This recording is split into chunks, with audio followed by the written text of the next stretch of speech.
The dilapidated, abandoned hospital had long been a source of intrigue for local residents.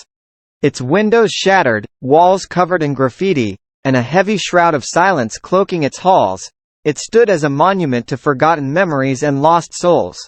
One moonless night, a group of adventurous teenagers decided to unravel the mysteries hidden within its decaying walls. Among them was Sarah, a determined young woman with a fascination for the eerie and unexplained. Her friends, intrigued by the idea of an adrenaline-pumping adventure, agreed to accompany her to the forsaken building. With flashlights in hand and nerves tingling, they stepped over the threshold into darkness. The air inside was thick and musty, the silence almost deafening. As their flashlights danced over the peeling paint and broken furniture, unease settled like a heavy mist. The group cautiously climbed the staircase, its steps creaking beneath their weight, as if protesting their intrusion into its long-held solitude. They entered a corridor, doors lining each side like silent sentinels. The first door they tried was jammed shut, but the second opened with an eerie creak. Inside, they found a room littered with forgotten toys and crumbling books. A chill ran down Sarah's spine as her flashlight swept across a tattered teddy bear, its glassy eyes reflecting back the feeble light. As they ventured deeper, they stumbled upon a room that seemed untouched by time. An old operating theater lay before them, complete with rusted surgical instruments and a rust-stained operating table. The air grew colder, and Sarah felt a shiver crawl down her spine.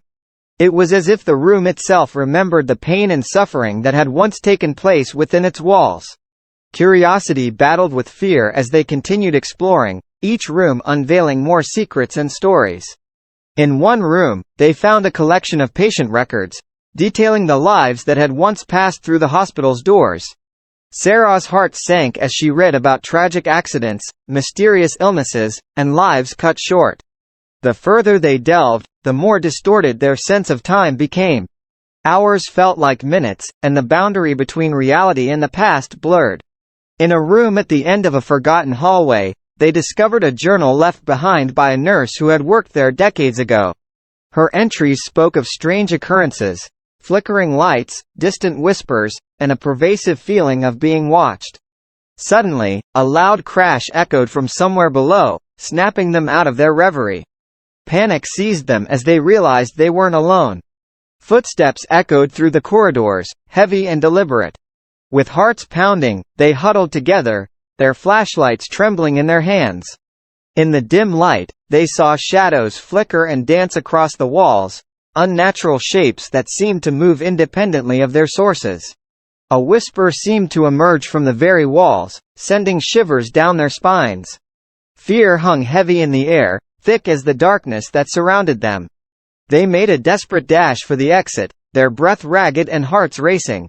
As they burst out of the building into the cool night air, they glanced back at the forsaken hospital, its windows like hollow eyes watching them flee. Years later, Sarah would still wake up in a cold sweat, haunted by the memories of that fateful night. The abandoned building had left an indelible mark on her soul, a reminder that some places held memories and secrets too terrifying to be forgotten. And in the darkest corners of her mind, she couldn't shake the feeling that they had awakened something that should have remained undisturbed, an ancient, lingering presence that hungered for the living.